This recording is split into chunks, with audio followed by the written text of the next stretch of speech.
আসসালামু আলাইকুম, শুভেচ্ছা সবাইকে। আশা করি সবাই অনেক অনেক ভালো রহমান বিদেশে আপনাদের সাথে। সো ডিয়ার ভিউয়ার্স, অ্যাডমিশন পরীক্ষার্থী, ফাইনালি হচ্ছে কিন্তু আপনাদের Dhaka university theatre and performance studies, সঙ্গীত এবং নৃত্যকলার যে একটা কমপ্লিট সার্কুলারটি আছে সেটা কিন্তু ইতিমধ্যে পাবলিশ হয়ে গিয়েছে। আপনারা হয়তো বা জানেন যে নেক্সট এক্সাম ডেট কবে হচ্ছে, কোন কোন বিভাগের এক্সাম কবে অনুষ্ঠিত হবে এবং কীভাবে ঢাকা ইউনিভার্সিটির থিয়েটার অ্যান্ড পারফরমেন্স স্টাডিজ ডিপার্টমেন্টের ভাইবা এক্সাম দেওয়ার জন্যে কমপ্লিট প্রস্তুতির জন্যে আজকে আমাকে সোশ্যাল মিডিয়া ইনবক্সে নক দিন এখনই। তো এখানে যদি আমরা সার্কুলারটি লক্ষ্য করি, থিয়েটার অ্যান্ড পারফরমেন্স স্টাডিজের টোটাল যে আসন সংখ্যাটি আছে, মানবিকের জন্য 13টি, বিজ্ঞানের জন্য 10টি এবং ব্যবসায় শিক্ষার জন্য 2টি আসন সংখ্যা। এক্সামের যে টাইমলাইনটা আছে সেটাও যথাক্রমে দেওয়া আছে। 31শে মার্চ মানবিকের এক্সাম হবে, 1 এপ্রিল বিজ্ঞান এবং ব্যবসায়ী শিক্ষার্থীর পরীক্ষা হবে 2 এপ্রিল। বলে রাখা ভালো, বিজ্ঞান আর মানবিকের যে আসনটা আছে সেখানে টোটাল 1 থেকে 3000 মেধাক্রম, আর বিজ্ঞানের ক্ষেত্রে 1 থেকে উত্তীর্ণ শিক্ষার্থী। সকাল 9টা থেকে 1টা পর্যন্ত আপনারা এক্সাম দিতে পারবেন। দুপুর 2টা থেকে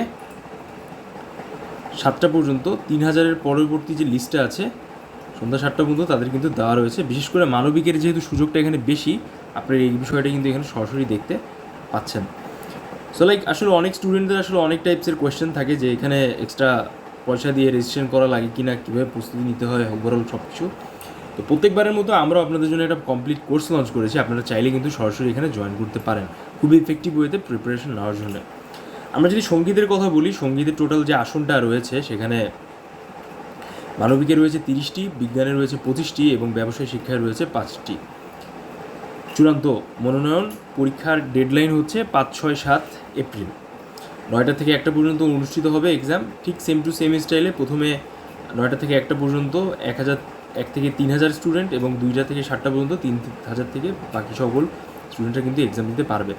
নৃত্যকলা এক্সামের যে সিট সংখ্যা রয়েছে সেখানে আমরা সরাসরি এখানে দেখতে পাচ্ছি, মানবিকে রয়েছে 20টি, বিজ্ঞানে 5টি এবং ব্যবসায় শিক্ষায় 5টি। 8 এবং 9 তারিখে এক্সাম অনুষ্ঠিত হবে। আপনারা যারা এক্সাম দিতে যাচ্ছেন তাদের কিন্তু সেম স্টাইলে প্রিভিয়াস যে আমি বললাম একইভাবে পরীক্ষাটি অ্যাটেন্ড করবেন। কিন্তু যারা বিজ্ঞান এবং ব্যবসায় শিক্ষা পরীক্ষার্থী আছেন তারা 1 থেকে 2981 নম্বর উত্তীর্ণ শিক্ষার্থীরা 9টা থেকে 1টা পর্যন্ত এক্সাম দিতে পারবে। এটা হচ্ছে 9 তারিখে। ওকে, তো এবার চলুন আমরা চলে আসি যে সাক্ষাৎকার বা ভাইবা এক্সামের জন্য বেসিক যে কিছু শিক্ষার্থীদের নিয়মাবলী আছে বা কাগজপত্র অবশ্যই যেটা মানতে হবে সে বিষয়টি। ভর্তি পরীক্ষায় মূল প্রবেশপত্র আনতে হবে, এসএসসি এবং এইচএসসির পরীক্ষার একাডেমিক মূল ট্রান্সক্রিপ্ট, মার্কশিট আনতে হবে, ঢাকা বিশ্ববিদ্যালয়ের ওয়েবসাইট থেকে ডাউনলোডকৃত আবেদনকারী তথ্য এবং বিষয় পছন্দক্রম ফর্ম, চয়েস ফর্ম যেটাকে আমরা বলে থাকি, এর 1 কপি নিশ্চয়ই আপনাকে স্বাক্ষর করে মোবাইল নম্বর সহ সাবমিট করতে হবে। ভর্তি ফি এবং বিষয় পরিবর্তন ফি এর অগ্রিম পরিশোধ জমা রসিদ, কালো লেজার প্রিন্ট করা বিষয় মনোনয়ন ফর্মের শিক্ষার্থীদের ইউনিট কপি আনতে হবে। এটা হচ্ছে বেসিক ইনফরমেশন। এর সাথে নির্দেশনার যে বিষয়টা রয়েছে, সাক্ষাৎকারের সময় প্রার্থীদের এসএসসি এইচএসসির একাডেমিক মূল ট্রান্সক্রিপ্ট ডিন অফিসে জমা রাখা হবে। মূল একাডেমিক ট্রান্সক্রিপ্ট ডিন অফিসে জমা দেওয়ার পূর্বে প্রার্থীদের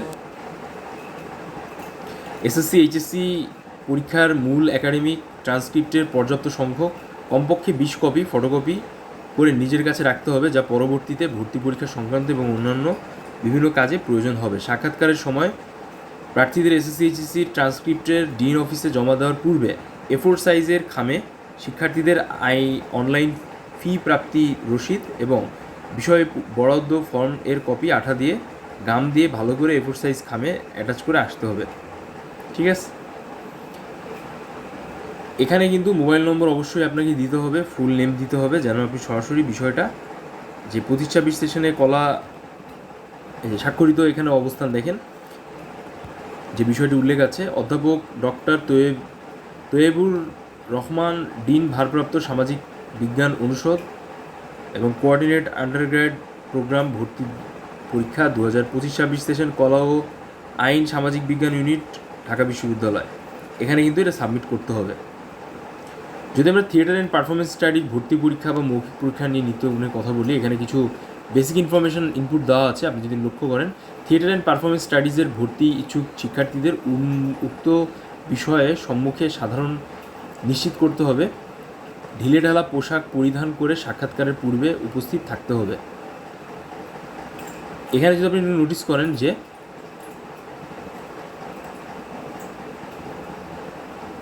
থিয়েটারের পারফরমেন্স স্টাডিজ ভর্তি ইচ্ছুক শিক্ষার্থীদের উক্ত বিষয়ে সম্মুখ ধারণা নিশ্চিত করতে হবে, ঢিলেঢালা পোশাক পরিধান করে সাক্ষাৎকার পরে উপস্থিত হতে হবে।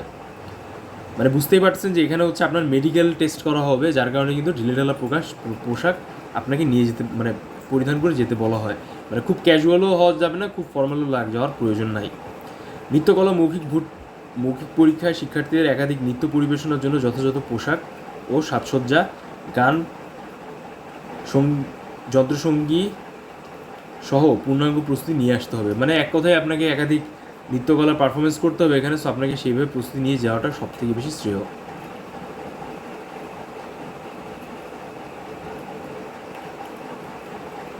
আমরা পরবর্তী ইনফরমেশনগুলো আগে আপনাদের সাথে শেয়ার করেছি, বাট তার আগে আমি আপনার সাথে লেটেস্ট ইনফরমেশনও শেয়ার করব আরও কিছু বিষয়। যেমন যারা নতুনভাবে বিষয় পেয়েছে তাদের মধ্যে যারা ভর্তি হতে ইচ্ছুক শুধুমাত্র তারাই কিন্তু সংশ্লিষ্ট সাইটের নির্দেশনা অনুযায়ী ফি অনলাইনের মাধ্যমে জমা দিয়ে উক্ত রসিদ কাছে নিয়ে কালো কালির লেজার প্রিন্ট কপি এসএসসি এইচএসসির পরীক্ষার মূল একাডেমিক ট্রান্সক্রিপ্ট সহ 30 মার্চ 2026 সোমবার নিম্নলিখিত সূচি অনুযায়ী সামাজিক বিজ্ঞান অনুষদের মিটিং রুমে সাক্ষাৎকারে অংশগ্রহণ করার নির্দেশ প্রদান করা হচ্ছে। বিষয়ে মনোনয়নপ্রাপ্ত পরীক্ষার্থীদের অবশ্যই সাক্ষাৎকারে উপস্থিত হতে না পারলে মূল একাডেমিক ট্রান্সক্রিপ্ট জমা না দিলে তাদের বিষয়ে মনোনয়ন বাতিল করা হবে এবং তাদের পরবর্তীতে ভর্তি সুযোগ পাবে না।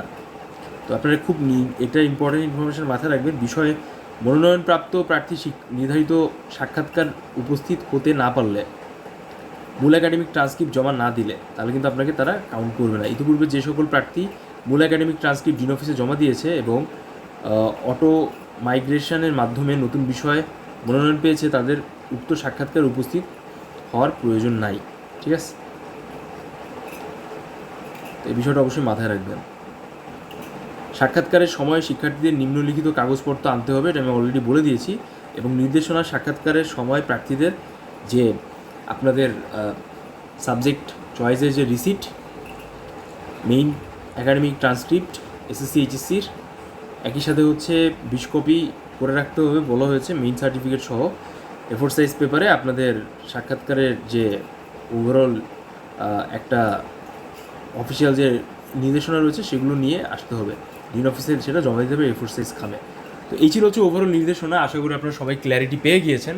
থ্যাংক ইউ সো মাচ যারা ভিডিওটি শেষ পর্যন্ত দেখলেন। আপনারা যারা চাচ্ছেন 31-1-2 তারিখের এক্সামের জন্য সরাসরি আমাদের অনলাইন কোর্স জয়েন করতে পারেন। ইতিমধ্যে আমাদের কোর্স রানিং হয়ে গিয়েছে। সো আবারও বলছি থ্যাংক ইউ সো মাচ সবাইকে যারা আমাদের সাথে ছিলেন। কমেন্টস বক্সে জানান নেক্সট ভিডিও কেমন দেখতে যাচ্ছেন। সবার সাথে দেখা হবে নেক্সট ভিডিওতে। সে পর্যন্ত সবাই ভালো থাকেন, শুভকামনা রইল এক্সামের জন্য।